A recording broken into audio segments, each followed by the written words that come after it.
For my daughter's 7th birthday, my parents shipped her a pink dress as a present. She looked happy at first, but then froze. "What is this, Mommy?" I looked more closely and my hands began to tremble. I did not cry. I took action. The next morning, my parents kept calling nonstop. Can you imagine finding a secret, hidden message planted inside your child's birthday gift? A message designed to tear your family apart, to turn your own daughter against you? Because that's exactly what my parents did on Harper's 7th birthday, and it shattered my world in a way I never saw coming. My name is Stephanie, I'm 34, and for the last 3 years, it's just been me and my daughter, Harper, navigating life since the divorce. It hasn't been easy, but I poured every ounce of myself into creating a stable, loving home for her. Our small 2-bedroom apartment became our sanctuary, filled with finger paintings, the smell of homemade popcorn on movie nights, and the kind of laughter that truly warms your soul.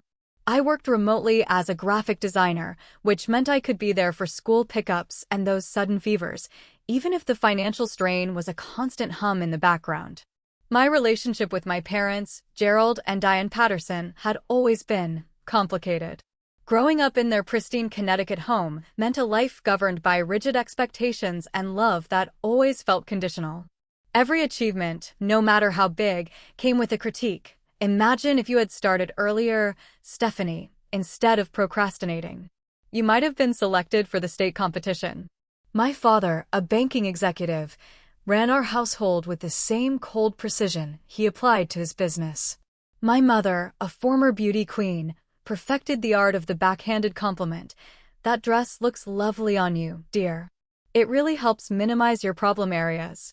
They were masters of psychological control.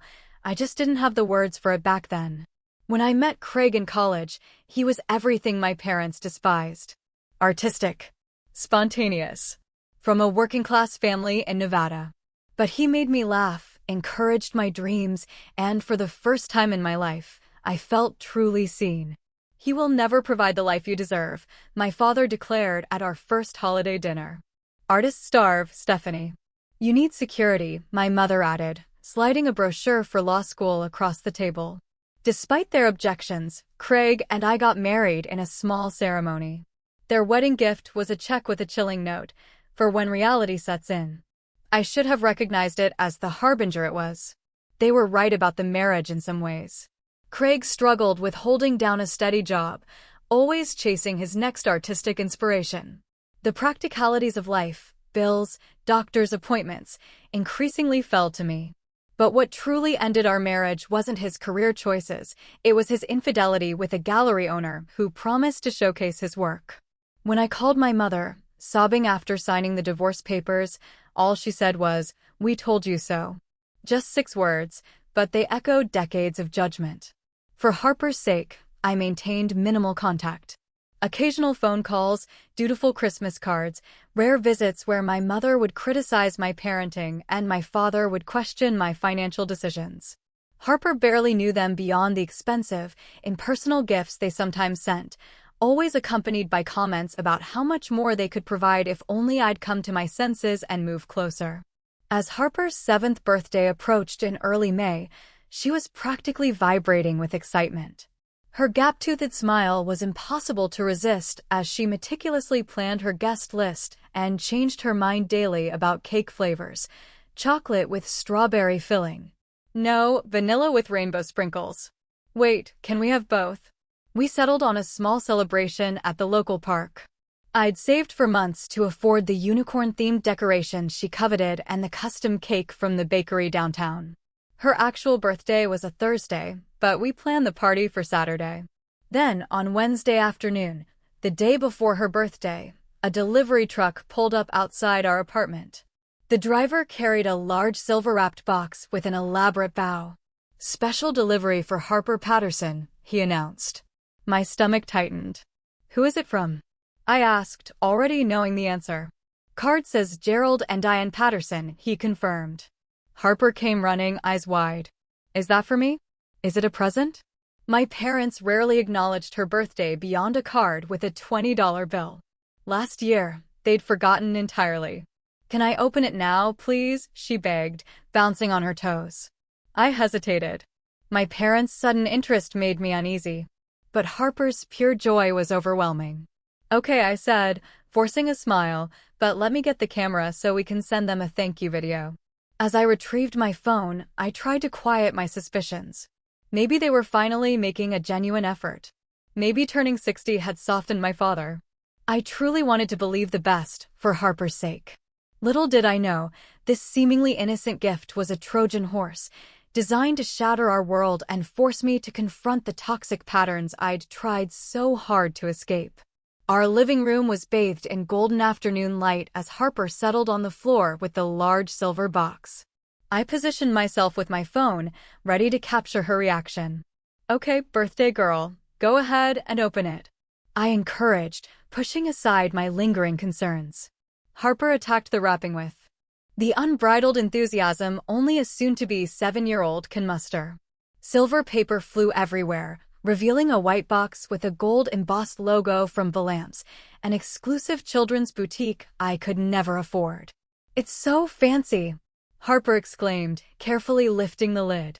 Inside, nestled in layers of tissue paper, was a dress. Not just any dress, but the kind you see in children's fashion magazines, worn by celebrity daughters. It was pink, Harper's current favorite color, with a full tulle skirt, a satin bodice, and delicate pearl embellishments. It looked like something a princess would wear to a royal ball. Harper gasped, her eyes wide with wonder. It's so beautiful. She stood, holding the dress against herself. Can I try it on right now, Mommy? Please. Of course, I smiled, genuinely pleased by her joy. Whatever my issues with my parents, they had at least chosen something Harper would adore. As she rushed to her bedroom, I examined the box for a card. Tucked into the tissue paper was a cream-colored envelope, Harper written in my mother's distinctive hand. Inside, a cartoon princess card read, "To our darling granddaughter on her 7th birthday. May this dress make you feel as special as you are to us. We wish we could see you more often. Love, Grandma and Grandpa." The last line carried their familiar guilt trip, but I decided to focus on Harper's happiness. Mommy, can you help me with the zipper? Harper called from her room. I went to assist her, noting the exceptional quality of the fabric. This dress had to have cost hundreds of dollars, an extravagant gift that highlighted the disparity between what my parents could provide and what I could afford. There you go. Turn around and let me see, I said, stepping back. Harper twirled, the skirt billowing around her like a cotton candy cloud. Do I look like a princess? Absolutely. The most beautiful princess in all the land, I replied truthfully. The dress fit her perfectly. But as Harper continued to admire herself, her expression suddenly changed. Her brow furrowed as she reached toward the inside of the collar. What is this, Mommy? She whispered. What is what, sweetie? I moved closer. Her tiny fingers were touching something scratchy inside the collar. I peered at where she was pointing and noticed a small piece of paper sewn into the seam, almost invisible. Carefully, I extracted it and unfolded a tiny note, again in my mother's handwriting. Harper, ask your mother why she keeps you from your real family. We could give you so much more. My stomach dropped. I quickly crumpled the note in my fist before Harper could properly read it, but her curious eyes had already caught a glimpse. What does it say, Mommy? Why are you making that face? It's just care instructions, I lied, forcing a smile. Why don't you keep looking at how pretty you are while I check the rest of the dress for any pins or tags? As Harper returned to admiring her reflection, I began a more thorough examination, my hands shaking slightly. In the hem, I found another hidden note. Your mother denies you the advantages we could provide. A better school, ballet lessons, summer in Europe. My hands trembled harder. Inside a decorative pocket, another. She failed at her marriage. Don't let her fail you too. Behind a pearl button, we have a college fund for you. Ask why she refuses it. Each discovery sent waves of nausea through me. The beautiful dress was a Trojan horse, designed to plant seeds of doubt in Harper's mind about my parenting and our life together. It was manipulation of the cruelest kind, using an innocent child as a pawn. I must have made a sound, because Harper turned from the mirror, her face clouded with concern. Mommy, are you okay? I forced myself to breathe normally. Yes, honey. I just found a loose thread I need to fix before you wear this for your party. Can I keep it on a little longer? She pleaded. Actually, sweetie, I suggested, desperate to get the toxic garment off my child. I think we should save it for your party. We wouldn't want to get it dirty before then. Harper's face fell slightly, but she nodded. Okay. Can you help me with the zipper again? As I helped her change, I noticed her subdued manner. Is everything all right, Harper? She hesitated before asking, Mommy, why don't we see Grandma and Grandpa very much? The note said something about real family. My heart shattered. Despite my efforts, she had read enough to plant the exact seed of doubt my parents intended. I sat on her bed, patting the space beside me. Come sit with me for a minute, I said gently. When she joined me, I took her small hands in mine. Families come in all different shapes and sizes. Some people see their grandparents every day, some only on holidays, and some hardly ever. It doesn't mean anyone loves anyone less. It just means that sometimes grown-ups need space to be the best versions of themselves. Her 7-year-old mind struggled with this. But don't they want to see me? Of course they do, I assured her. But sometimes the way they want to be grandparents and the way I want to be your mom don't match up very well. Does that make sense? She nodded slowly, though I could tell she didn't fully understand. How could she? The complexities of toxic family dynamics were difficult even for adults. Tell you what, I said, forcing brightness into my voice. Why don't we call Grandma and Grandpa right now to thank them for the dress? You can tell them all about your birthday plans. Harper's face brightened. Can we video call them? I want to show them how it looks on me. We'll try, but they might be busy. If not, we can leave a message, I said, knowing full well my parents rarely answered unexpected calls. As predicted, it went to voicemail. Harper left an enthusiastic thank you, mentioning how excited she was to wear the dress. I added a brief thanks for the thoughtful gift, keeping my tone neutral despite the rage building inside me. After tucking Harper into bed that night with an extra story and reassurances about her birthday, I returned to the living room and laid the dress out on the coffee table. With surgical precision, I began examining every inch, finding a total of 12 hidden notes, each more manipulative than the last. Your mother is keeping you from the life you deserve. We have a beautiful room waiting for you in our home. Ask your mother about the trust fund she refuses. Your father left because your mother pushed him away. By midnight, I had documented each note with photographs and placed them in a folder on my phone labeled evidence. My hands had stopped shaking, replaced by a cold, hard resolve. This calculated attack on my parenting, on my relationship with my daughter, crossed every conceivable boundary. It was emotional abuse aimed not just at me, but at a child. As Harper slept peacefully, I made a decision. This would be the last time my parents used a gift as a weapon. Tomorrow would bring difficult conversations and painful decisions. But for tonight, I focused on removing every last note from the dress with a seam ripper and needle. If Harper had her heart set on wearing it for her party, she would do so without carrying my parents' poison next to her skin. Sleep evaded me that night as memories flooded back, illuminating a lifelong pattern I had normalized for too long. The dress incident wasn't an isolated event. It was the culmination of a calculated strategy my parents had employed throughout my life. My earliest memory of their gift manipulation came on my 8th birthday. After begging for months, they finally presented me with the coveted bicycle all my friends had. Gleaming red with streamers, it seemed like a dream come true until the conditions emerged. This bike stays in our garage, my father announced. You may ride it when your grades are satisfactory and your chores are completed to our standards. What should have been a simple childhood joy became a control mechanism. Some weeks, I never earned the right to ride at all. When I complained that other kids could ride their bikes whenever they wanted, my mother's response was cutting. Other parents settle for mediocrity, Stephanie. We expect excellence. As I entered adolescence, the gifts became more sophisticated, but the strings more entangling. For my 16th birthday, they surprised me with a car, a modest sedan, compared to their luxury vehicles, but still more than most of my peers received. Your own car, my father proclaimed, dangling the keys. Now you can drive yourself to the SAT prep classes we've enrolled you in. 3 evenings a week and Saturday mornings. When I expressed interest in joining the school newspaper instead, the car privileges were mysteriously revoked due to insurance complications. They reappeared once I agreed to the prep classes. College brought physical distance, but not emotional freedom. They paid my tuition at the business school they selected, though I had dreamed of studying art. Each semester, a new laptop or printer arrived with the unspoken reminder of who controlled my future. "We invest in success," my father would say during our monthly phone calls where he interrogated me about my grades.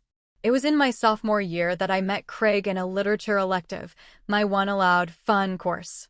His passion for creating beauty rather than wealth was intoxicating. When he encouraged me to take more art classes, I did so secretly, using money from a campus job to pay for them. The discovery was inevitable. My mother made a surprise visit to campus and found my dorm room filled with canvases and sketches. "Is this what we're paying thousands of dollars for?" she demanded. "Finger painting?" The next gift that arrived was a leather-bound planner, every hour pre-scheduled with business courses, networking events, and career counseling appointments. Inside was a note: "A successful life requires successful planning." I returned it unopened with my own note: "I am changing my major to graphic design." It was my first real act of defiance. In response, they reduced my allowance to barely cover my dorm fees, forcing me to work 2 campus jobs while maintaining my course load. By graduation, the pattern had become clear, though I still lacked the vocabulary to name it. Each gift from my parents was a beautiful Trojan horse, designed to reassert control whenever I strayed from their vision. My wedding to Craig represented my ultimate rebellion. After they failed to dissuade me with everything from career statistics about artists to private investigator reports on Craig's family, they switched tactics to appear supportive. "We just want you to be happy," my mother claimed with a practiced smile at our engagement dinner. Their wedding gift was extravagant, a check for $20,000 with a note suggesting we use it as a down payment on a suitable home. When we instead used it to fund Craig's art studio and a modest honeymoon, the temperature dropped significantly. Holiday gifts became passive-aggressive jabs, like self-help books on financial management and marriage counseling gift certificates. As Craig's art career struggled, their predictions about our financial instability began to seem prophetic. The strain showed in our marriage, though it was less about money and more about the pressure to prove my parents wrong. "Maybe they were right," Craig said during one particularly heated argument about our budget. "Maybe we were naive." Those words created the first real crack in our foundation. If Craig, who had once been my ally against their materialism, was wavering, perhaps I had been wrong all along. That doubt created distance between us, a space that eventually allowed his affair with gallery owner Natalie to blossom. When our marriage collapsed, my parents didn't just say, "I told you so." They orchestrated what they called a fresh start package, a fully furnished apartment in their city, a job at my father's friend's company, and private school enrollment for Harper. All I had to do was admit my failure and return to their sphere of influence. "Think of Harper," my mother urged. "She deserves the best opportunities." But I recognized the familiar pattern. Their help would come with constant surveillance and criticism. Harper would become another pawn in their control games. So I declined and moved us to a different state, finding remote work that allowed me to rebuild our lives on my terms. Their response was cold withdrawal, punctuated by occasional gifts to Harper that always contained subtle digs. A dollhouse for Christmas came with miniature furniture, like what she could have in a real house. Art supplies arrived with notes about developing marketable skills, unlike her father. I intercepted most of these messages before they reached Harper, trying to preserve her innocent relationship with grandparents who sent nice things. I wanted her to be spared the manipulative subtext that had defined my childhood. Until now. Until they went too far, planting their poison directly into my daughter's mind with those hidden notes. As dawn broke after my sleepless night, I understood with crystal clarity that this pattern would continue indefinitely unless I took definitive action. The vibration of my phone interrupted my thoughts. A text message from my mother: "Did Harper receive our special delivery? We'd love to see her reaction." Another arrived moments later: "We're thinking of visiting for her birthday tomorrow." We could take her shopping for accessories to match her dress. The audacity was breathtaking. Not only had they weaponized a child's birthday gift, but now they planned to invade our space without invitation to further their agenda. My fingers hovered over the keypad, tempted to unleash years of repressed anger. Instead, I set the phone down without responding. This confrontation would not happen on their terms, or through the safe distance of technology. Some reckonings needed to happen face to face. As Harper's bedroom door creaked open and her sleepy face appeared, I tucked away my fury behind a birthday morning smile. "Happy birthday, my big 7-year-old. I called out, arms open for a hug. Today would be about Harper's joy. Tomorrow would be about protection and truth. The dress with its hidden daggers had finally shown me what I needed to do, not just for myself, but for my daughter's emotional well-being. As we shared birthday pancakes shaped like unicorns, my phone continued to vibrate with messages and calls from my parents. I silenced it, focusing instead on Harper's delight as she opened the art set and books I had carefully selected for her. Unlike the expensive dress, these gifts came with only one string attached: unconditional love. After Harper went to bed that night, exhausted from a day of birthday celebrations, I spread the pink dress across my kitchen table. Though I had removed all the hidden notes, their cruel messages still seemed to radiate from the fabric. My parents had called 17 times throughout the day, escalating from casual inquiries to increasingly demanding messages about our lack of gratitude. "We spent a fortune on that dress. The least you could do is acknowledge it properly," my father's most recent voicemail growled. Sitting at the table with a cup of tea gone cold, I opened my laptop and typed emotional manipulation through gifts into the search bar. For the next 3 hours, I read article after article about narcissistic parenting, psychological control tactics, and the concept of gifts with strings attached. The terminology was new, but the patterns described were painfully familiar. One phrase particularly resonated: "The gift is not a gift if it comes with obligation." At 1 o'clock in the morning, I called Jessica, my closest friend, who had witnessed much of my struggle with my parents over the years. Despite the hour, she answered on the third ring. "Steph, is everything okay?" I poured out the whole story, my voice shaking as I described finding the hidden notes and Harper's confusion. "Those manipulative monsters," Jessica hissed when I finished. "Please tell me you're not letting Harper wear that dress tomorrow. She has her heart set on it." I removed all the notes, but that's not the point. "They're escalating, Jess, threatening to show up unannounced, trying to poison Harper against me. I don't know what to do." Jessica's response was immediate. "You need to cut them off completely." "They're still her grandparents," I said, voicing the conflict that had kept me tethered to them despite everything. "No, Steph. Grandparents don't try to turn children against their parents. That's not love. That's warfare." Her words cut through my lingering doubt. She was right. What my parents had done went beyond mere criticism or controlling behavior. They had deliberately tried to damage my relationship with my daughter. "I have an emergency session with Dr. Levine tomorrow morning," I said, referring to the therapist I'd been seeing on and off since my divorce. "I'm hoping she can help me figure out exactly what to say to them and to Harper." "Good. And if you need backup when you confront them, I'm there. Just say the word." After hanging up, I created a detailed document, organizing photographs of each note along with a timeline of similar incidents throughout my life. Seeing it all laid out chronologically made the pattern undeniable. This wasn't normal family tension or generational differences. It was a systematic campaign of control and emotional manipulation spanning decades. In the morning, I dropped Harper at school with extra hugs, then headed straight to Dr. Levine's office.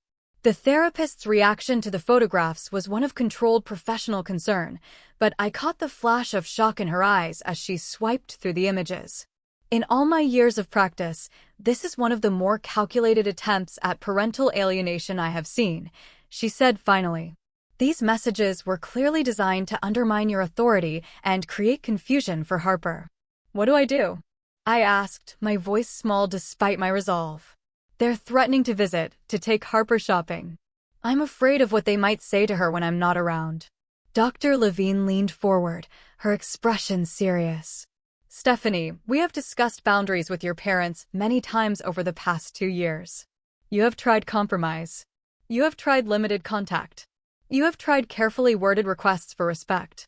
None of it has worked because they fundamentally do not recognize your right to set these boundaries. I nodded, the truth of her words sinking in. I think it is time to consider what a complete break might look like, she continued. Not forever necessarily, but until they can demonstrate real change and respect for your role as Harper's mother. What about Harper? How do I explain why she suddenly can't see her grandparents? Children are remarkably adaptable, and they understand fairness and kindness intuitively. Frame it in terms she can understand about respect and how we treat people we love. You do not need to share the full adult complexity with her. By the time I left Dr. Levine's office, I had a plan. I would meet my parents in a public place, away from Harper, and lay out clear conditions for any future contact. If they refused to acknowledge their behavior or showed no willingness to change, I would inform them of my decision to sever contact temporarily. As I drove to pick up Harper from school, my phone rang again. My father's number. This time I answered and put it on speaker. Stephanie, finally. Your mother and I have been trying to reach you for 24 hours, he barked without greeting. I know. I've been busy with Harper's birthday. Too busy to send a simple thank you? That dress cost over $500 custom made. Of course, he would lead with the monetary value. Thank you for the dress. Harper liked it very much. Liked? Just liked? We thought she would love it. Did she find the special messages? My mother's voice now indicating I was on their speakerphone as well. My blood ran cold at her casual reference to their manipulation. Yes, I said, she found some of them. That's actually something we need to discuss. Discuss what? We simply wanted her to know how much more we could offer her, my father said dismissively. I would prefer to have this conversation in person, I replied, sticking to my plan despite my rising anger. Are you still planning to visit? We're already here, my mother announced triumphantly. We arrived this morning and are checked into the Grand Hotel downtown. We thought we'd surprise Harper after school with a shopping trip. They had actually flown in without confirmation, assuming I would simply accommodate their demands. The audacity was so typical, yet still shocking. That will not work for today, I said firmly. Harper has after-school activities, but I can meet you at the hotel restaurant at 4:30. Without Harper? That defeats the whole purpose of our trip, my mother protested. Nevertheless, that is what is possible today. I will see you at 4:30. I ended the call before they could argue further. At school pickup, Harper bounded into the car with the exuberance of a child, still riding the birthday excitement wave. Can I wear my princess dress to the party tomorrow? She asked immediately. Of course, I assured her. I fixed all the loose threads. Yay! Grandma and Grandpa will be so happy when they see the pictures. I tensed. Harper, sweetie, I need to talk to you about Grandma and Grandpa. Her face grew serious, sensing my tone. Are they okay? They're fine. In fact, they're in town. Right now. Her eyes lit up. So, I quickly continued, but I need to have a grown-up talk with them first. So, you are going to have a play date with Emma and her mom this afternoon. But if Grandma and Grandpa are here, why can't I see them? Her lower lip trembled slightly. I chose my words carefully. Sometimes grown-ups need to sort things out before children get involved. It's my job as your mom to make sure all your relationships are healthy and good for you. Like how you wouldn't let me play with Zoe anymore after she kept taking my toys and blaming me? I nearly smiled at her perfect analogy. Exactly like that. Sometimes we need to establish better rules, even with family. Harper nodded, seemingly satisfied with this explanation. I called Emma's mother, Lauren, who immediately agreed to take Harper for the afternoon once I briefly explained the situation. After dropping Harper off, I went home to prepare for the confrontation. I transferred the photos of the notes to my tablet for easy reference, changed into a professional outfit that made me feel armored, and practiced the key points I wanted to make. As I drove to the hotel, I realized my hands were steady and my resolve firm. For the first time in confronting my parents, I wasn't seeking their approval or understanding. I was standing solely as Harper's protector, and that clarity brought unexpected strength. The hotel lobby was opulent, exactly the type of place my parents would choose to emphasize their financial superiority. I spotted them immediately at a corner table in the restaurant, my mother's perfectly coiffed silver hair and my father's ramrod straight posture, unmistakable even from a distance. Taking a deep breath, I walked toward them, ready to fight the most important battle of my life. Not for my own wounded inner child, though she would benefit too, but for Harper's right to grow up free from the manipulative patterns that had nearly destroyed me. The hotel restaurant buzzed with early dinner conversations, providing a murmur of background noise as I approached my parents' table. They were dressed impeccably, as always, my mother in a designer suit, my father in tailored slacks with a cashmere sweater that probably cost more than my monthly rent. "There she is," my mother exclaimed with forced brightness. She half rose for an air kiss that I sidestepped, choosing instead to directly take a seat across from them. Her smile faltered momentarily before she recovered. "Where's our birthday girl?" "Harper is not joining us," I stated firmly. "This conversation is between adults." My father's jaw tightened. "We flew 1,500 miles to see our granddaughter, Stephanie, not to have coffee with you." "I did not invite you to fly here," I reminded him. "You decided that on your own, just like you decide everything else." "Well, we thought after our special gift, you might be more welcoming," my mother interjected, her voice honeyed, but her eyes sharp. Did Harper love the dress? Did she appreciate how much thought went into it? Their complete lack of self-awareness was staggering. I took a deep breath and placed my tablet on the table facing them. "Let's talk about exactly how much thought went into it," I said, keeping my voice level as I opened the photo gallery. I turned the screen toward them, displaying the first hidden note. "Would you like to explain this?"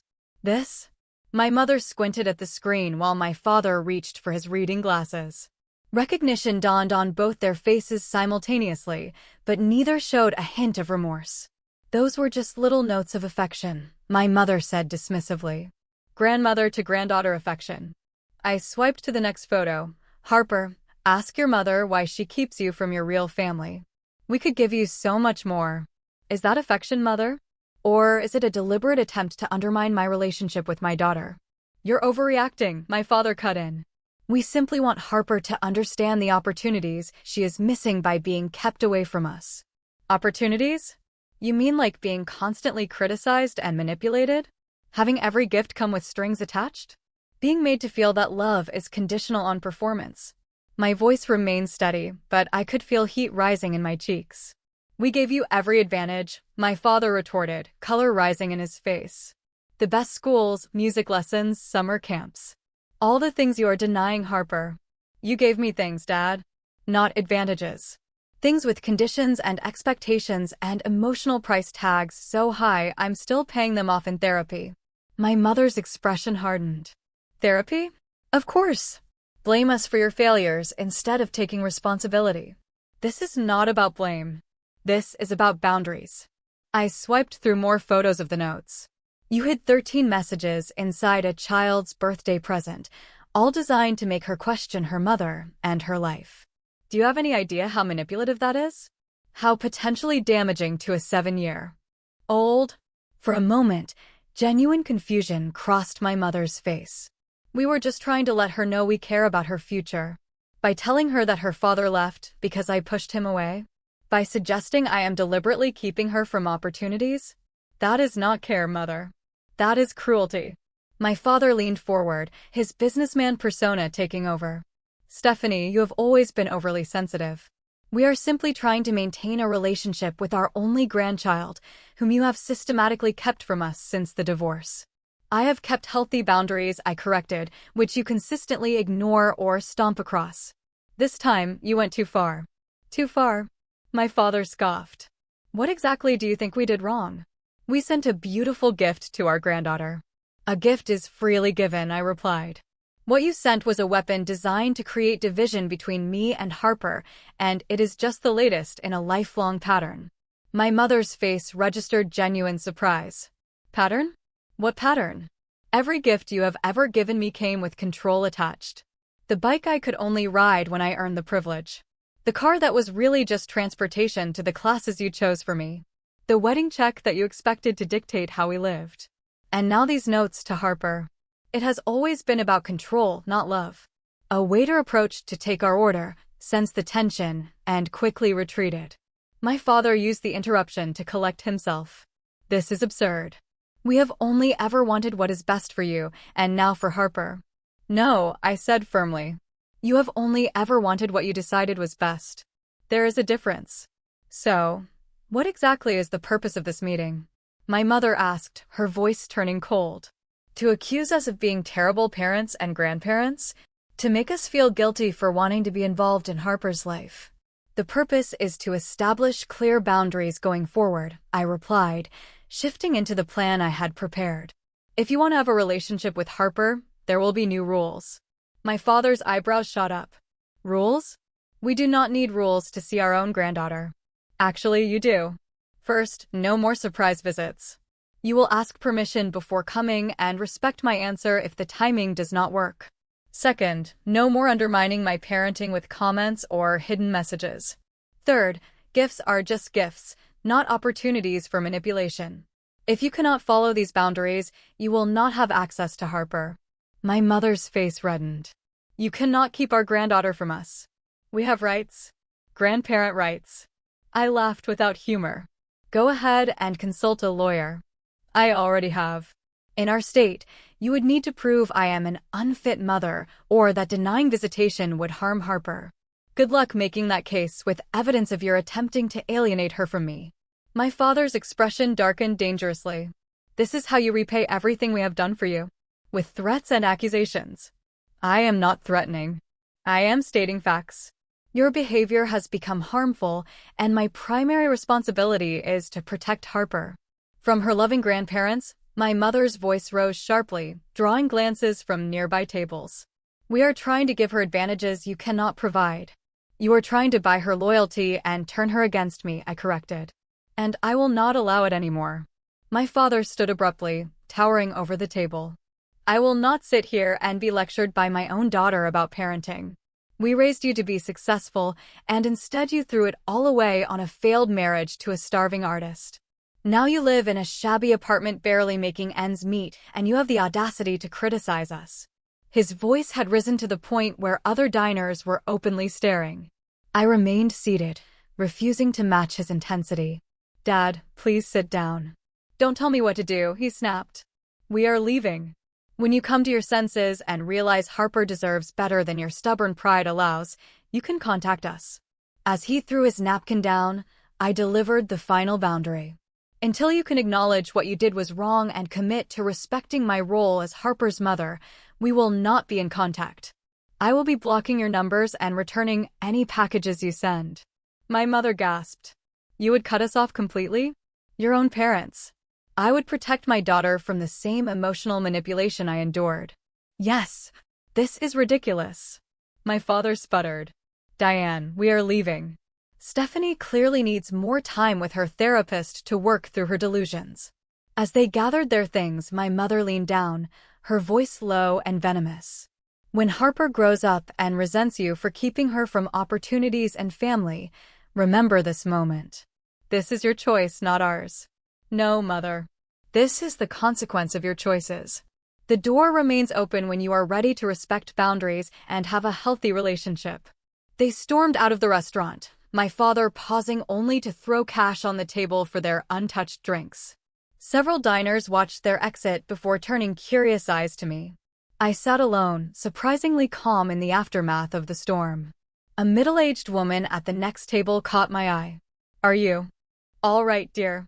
I nodded, gathering my tablet. Yes, for the first time in a long time, I think I really am. As I drove to pick up Harper from her play date, I rehearsed how to explain the situation in age-appropriate terms. There would be questions, confusion, perhaps even tears. But navigating that difficult conversation was infinitely preferable to allowing my parents' poison to seep into Harper's developing sense of security and self-worth. My phone buzzed with a text from my father. Your mother is in tears. I hope you are satisfied with yourself. I deleted it without responding and blocked both their numbers. The guilt tactic that would have devastated me just days ago now bounced off the armor of righteous maternal protection. When I arrived at Lauren's house, Harper ran to me with a drawing she had made, colorful and joyful. "Look, Mommy, it's us at my party tomorrow." I hugged her tightly, inhaling the scent of crayons and innocence. "It's beautiful, honey. Let's go home." "Did you talk to Grandma and Grandpa? Can I see them tomorrow at my party?" The moment of truth had arrived sooner than I expected. I knelt to her level in Lauren's entryway. "Sweetie, Grandma and Grandpa had to go home early. They won't be at your party." Her face fell. "But why? Didn't they want to see me?" "They do want to see you, but right now Grandma and Grandpa and I need some time apart to figure out how to be better with each other. Do you remember how you and Zoe needed a break from playdates until she learned not to take your toys?" Harper nodded solemnly. "It's like that. We need a break until they can learn some important rules about respecting our family." "Will they ever learn?" she asked, her voice small. "I hope so, honey. I really do." As we walked to the car hand in hand, Harper looked up at me. "Mommy, was there something bad in my pretty dress? You looked sad when you were checking it." My heart clenched. There were some notes that were not very nice, but I took them all out. "So now it's just a beautiful dress for a beautiful birthday girl." "Good," she declared with 7-year-old certainty, "because I really want to wear it tomorrow." "And you will," I promised, helping her into her booster seat. "It is your dress now, not theirs. Just like your life is yours, not anyone else's to control." She didn't fully understand the significance of my words, but someday she would. And when that day came, she would know that her mother had stood firm against manipulation and control, even when it came disguised as love and expensive gifts. The week following Harper's birthday party was a blur of emotional aftermath and practical considerations. The party itself had been a success, with Harper twirling in her now note-free pink dress among friends, blowing out candles on her unicorn cake, and declaring it the best birthday ever. If she missed her grandparents' presence, she didn't show it, too absorbed in the joy of celebration with friends who loved her unconditionally. But the fallout from my confrontation with my parents manifested in unexpected ways. Despite blocking their numbers, they found alternative methods of contact. A certified letter arrived from their lawyer 3 days after the party, vaguely threatening legal action for grandparent rights and demanding a visitation schedule. Rather than succumbing to panic, I took the letter to Marissa Goldstein, a family lawyer Jessica had recommended. In her comfortable office with degrees lining the walls, I felt a surge of confidence in having professional support. "Legally speaking, their position is weak," Marissa assured me after reviewing the letter and hearing my account of events, including the hidden notes. Grandparent visitation rights typically require showing that the parent is unfit or that denial of visitation would harm the child. Their own actions undermine both arguments. So they can't force visitation? Not likely, though they may try to drag you through court proceedings out of spite. The real question is whether you want to cut contact completely or establish structured, supervised visitation with firm boundaries. I considered this carefully. I would prefer they have a relationship with Harper, but only if it can be healthy. Right now, I don't trust them not to continue their manipulation behind my back. Marissa nodded, making notes. "A reasonable position. I suggest we respond with a letter outlining conditions for potential future contact, including acknowledgement of their inappropriate behavior, agreement to respect your parental authority, and initially, supervised visits only." "They will hate that," I said, imagining my father's reaction to being supervised like a child. "Precisely. It establishes who holds the power in this relationship going forward. You. If they truly want a relationship with Harper, they will eventually comply. If their pride matters more than their granddaughter, that tells you everything you need to know." By the end of our meeting, I felt armed with both legal protection and emotional clarity. Marissa would handle all communication with my parents going forward, creating a buffer that prevented them from manipulating me directly. As a practical precaution, I also implemented security measures around our home.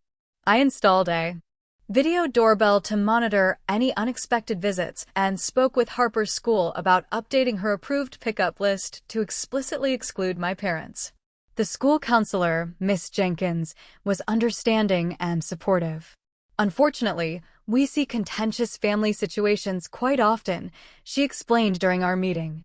We can flag Harper's file to ensure only authorized adults can pick her up, and teachers will be notified to watch for any attempts at unauthorized contact. The conversation naturally evolved into discussing how Harper was coping with the sudden change in family dynamics. She has asked a few questions about why her grandparents left so quickly, I admitted. I've tried to explain in age-appropriate terms about healthy boundaries and respect. Miss Jenkins offered valuable guidance. Children are incredibly resilient, but they need honest, simple explanations. Avoid demonizing your parents while still validating that their behavior was inappropriate. Would you like me to have a few check-in sessions with Harper? I gratefully accepted, knowing that an additional supportive adult could only help Harper process the situation. These practical steps provided a framework for security, but the emotional work continued at home. One evening, about 2 weeks after the confrontation, Harper approached me while I was preparing dinner. "Mommy, Emma's grandma and grandpa take her for ice cream every Friday and buy her lots of presents. Why are our grandma and grandpa different?" I set down the knife I was using to chop vegetables and invited Harper to sit at the kitchen counter. These moments of curiosity were opportunities for honest conversation. Families are all different, sweetheart. Some grandparents live close by and see their grandchildren all the time. Some live far away, and some, like Grandma and Grandpa Patterson, have trouble understanding how to be kind and respectful to everyone in the family. Harper's brow furrowed in concentration. Like how they put me notes in my birthday dress? I tried to hide my surprise. "You knew about those notes?" She nodded solemnly. "I saw one that said you were a bad mommy, but that's not true. You are the best mommy." Tears sprang to my eyes as I pulled her into a hug. "Thank you, sweetie. That means everything to me. Why would they say mean things about you? Don't they love you?"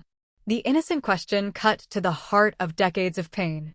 How do you explain narcissistic parenting to a 7-year-old?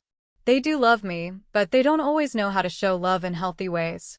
Sometimes people think love means controlling others or making them feel bad so they'll do what you want. But real love means respecting people and wanting them to be happy, even if they make different choices than you would. Harper seemed to consider this deeply.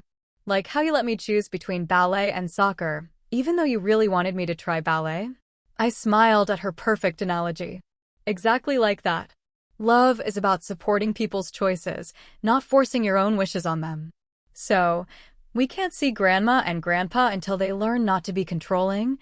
That's right. And I hope someday they will learn, because I would like you to have a relationship with them, but only if it is a healthy one. These conversations continued over the following weeks, each one an opportunity to reinforce ideas about healthy relationships and boundaries. Meanwhile, I worked through my own complex emotions in weekly sessions with Dr. Levine. "I keep waiting to feel guilty," I confessed during one session. "They've sent emails through their lawyers saying I'm cruel for keeping them from Harper, that I'm punishing them unfairly. Part of me still questions if I'm overreacting." "That is the conditioning talking," Dr. Levine observed. "You are raised to prioritize their feelings over your own, to doubt your perceptions when they conflicted with theirs. Breaking that pattern is hard work. But it feels different now," I said. "When I think about those notes they hid for Harper to find, I don't feel guilt. I feel righteous anger." Dr. Levine smiled. "That is progress. Anger can be healthy when it motivates protection of ourselves and those we love. You are not cutting them off to punish them. You are setting boundaries to protect Harper from manipulation. There is a world of difference." As we approached the 1-month mark since the confrontation, my mother attempted a new tactic. A large box arrived addressed to Harper containing an elaborate dollhouse that must have cost thousands of dollars. The accompanying card read simply, "We miss you. Love, Grandma and Grandpa." No hidden notes this time. But the message was clear: we can provide what your mother cannot. Rather than hiding the gift, I used it as another teaching moment. "Harper, Grandma and Grandpa sent you this dollhouse. It's very nice of them, but remember what we talked about with gifts." She nodded seriously. "Gifts shouldn't try to make you do things or feel bad." "That's right. Do you think this is that kind of gift, or just a nice present?" She studied the dollhouse thoughtfully. "I think they might be trying to make me miss them and be mad at you for not letting me see them." Her perceptiveness amazed me. At 7, She was already developing an awareness of manipulation that had taken me decades to recognize. "What do you think we should do?" I asked. "Can we keep it?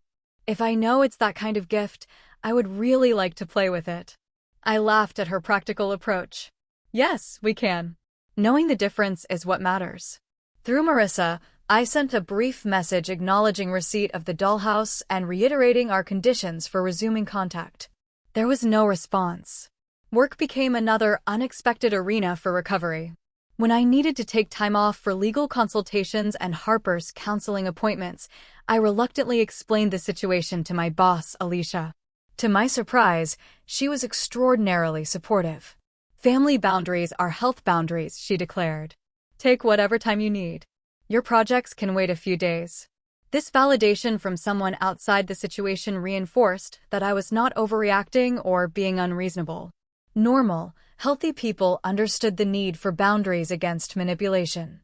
As weeks turned into months, we established new traditions to replace the gaps left by extended family. Sunday dinners with Jessica and her family became a weekly highlight. Harper joined a soccer team, developing friendships with teammates and their families.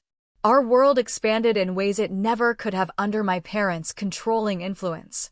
6 months after the confrontation, the certified letters finally stopped. My parents had apparently grown tired of paying legal fees for responses that never changed. Through mutual acquaintances, I heard they had taken an extended European cruise, telling friends they needed a break from family drama. Their retreat didn't feel like defeat or even victory. It simply confirmed what I had always suspected: their desire for control outweighed their love for Harper. Given the choice between a relationship on healthy terms or no relationship at all, they chose their pride. But where there should have been sadness, I found unexpected peace. Harper was thriving, secure in the knowledge that her mother would protect her from anyone who did not respect her well-being, even family. I was growing stronger, setting boundaries in other relationships and recognizing my worth beyond my parents' approval. The pink dress still hung in Harper's closet, a reminder not of manipulation, but of resilience. She wore it occasionally for special events, completely unaware of the transformation it represented for both of us. What my parents had intended as a weapon had become a symbol of our liberation. One evening, as I tucked Harper into bed, she asked a question that showed how far we had come. "Mommy, do you think Grandma and Grandpa will ever learn how to love without controlling?" I smoothed her hair back from her forehead. "I don't know, sweetheart. People can change, but they have to want to. All we can do is keep our door open if they ever decide to walk through it the right way." "I hope they learn," she said sleepily. "But I'm okay if they don't. We have lots of people who love us the right way." As I kissed her goodnight, I marveled at her wisdom. Out of all the gifts my parents had ever given, the greatest had been unintentional, this final push toward freedom and self-worth for both of us. 6 months turned into a year, and Harper's 8th birthday approached with none of the anxiety that had shadowed her 7th. We planned a space-themed party at the local planetarium, reflecting her newfound obsession with astronomy. The pink dress had long since been outgrown and donated, replaced by a collection of science t-shirts and comfortable jeans that better suited her active lifestyle. In that year of distance from my parents, both Harper and I had flourished in ways I had not anticipated. The constant low-grade anxiety that had been my lifelong companion gradually dissipated. Decision-making became easier without the reflexive consideration of what my parents would think. My graphic design business expanded as I took creative risks that previously would have felt too uncertain. For Harper, the change manifested in growing confidence and emotional intelligence beyond her years. The school counselor, with whom she continued occasional check-ins, remarked on her unusual ability to identify manipulative behavior and playground dynamics and remove herself from unhealthy situations. She told a classmate yesterday that she wouldn't play if the game required her to be mean to another child, Miss Jenkins reported during one of our updates.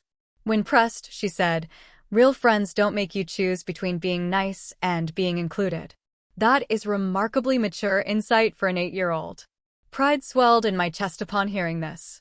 The painful lessons of our family rupture had translated into valuable emotional tools for Harper, potentially sparing her years of the people-pleasing and boundary struggles I had endured.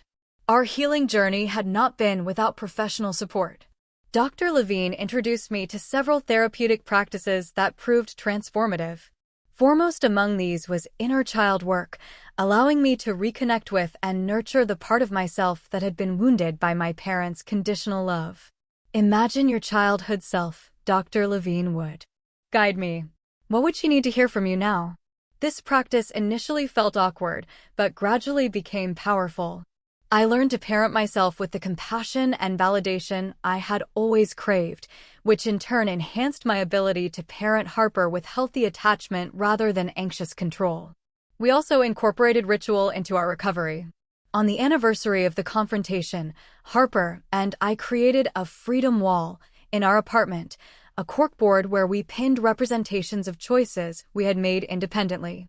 Harper's contributions included her decision to quit ballet in favor of soccer, picking out a new bedspread without consulting anyone, and standing up to a friend who had been pressuring her to share test answers. My own pins reflected career choices, dating decisions made without fear of judgment, and small daily acts of self-trust. Together, the collection illustrated our growing confidence in our own inner guidance rather than external approval. Our circle of support expanded organically during this time. Jessica and her family remained steadfast allies. But we also connected with a single parents group through Harper's school, forming friendships with others navigating complex family dynamics. Monthly potluck dinners with this chosen family became a highlight for both of us, providing the warmth of community without the toxicity of manipulation. The only contact from my parents came on Harper's 8th birthday, when a card arrived containing a check for $1,000 and a brief note for Harper's college fund. No strings attached. I studied the card carefully, searching for hidden barbs or subtle manipulation. Finding none, I discussed it with Dr. Levine. It could be a genuine olive branch, she suggested, or it could be another attempt to re-establish contact on their terms. The question is, what feels right to you? After careful consideration, I deposited the check in Harper's college account, but sent only a brief acknowledgement through Marissa rather than opening direct communication. It was a small step, neither rejecting their gesture nor rushing back into potentially harmful dynamics. One unexpected area of growth emerged in my dating life. Prior to the confrontation with my parents, I had avoided serious relationships since my divorce, unconsciously fearing I would replicate the unhealthy patterns I had grown up with. With new awareness of these patterns, I cautiously began dating again, now able to identify red flags that previously would have seemed normal. 3 months into a promising relationship with Mark, a landscape architect I met through a client, he made a comment about my outfit that carried a hint of the criticism I had grown up with. Rather than ignoring it or doubting my perception, I addressed it directly. That comment felt critical in a way that made me uncomfortable, I told him. I need you to understand that I am sensitive to that type of communication because of my history. His response told me everything I needed to know about his potential as a partner. Instead of defensiveness, he showed genuine concern, apologized, and asked thoughtful questions about how to communicate better. This healthy response to boundary setting was so foreign to my experience that I actually cried afterward, overwhelmed by the contrast with my parents' reactions to similar conversations. As Harper's birthday party approached, Mark asked if he could attend, having met Harper several times during casual outings. I would like that, I said, but I want to be clear that we are still getting to know each other, and Harper's emotional well-being comes first. No grand gestures or attempts to win her over. Okay, absolutely, he agreed. I'm happy to be just another adult celebrating her special day. This measured introduction of Mark into Harper's life exemplified my new approach to relationships, prioritizing careful discernment over people-pleasing or rushing attachment. The birthday celebration itself was joyful chaos, with 12 children exploring the planetarium exhibits before gathering for cake under a dome of projected stars. Harper was in her element, explaining constellations to her friends with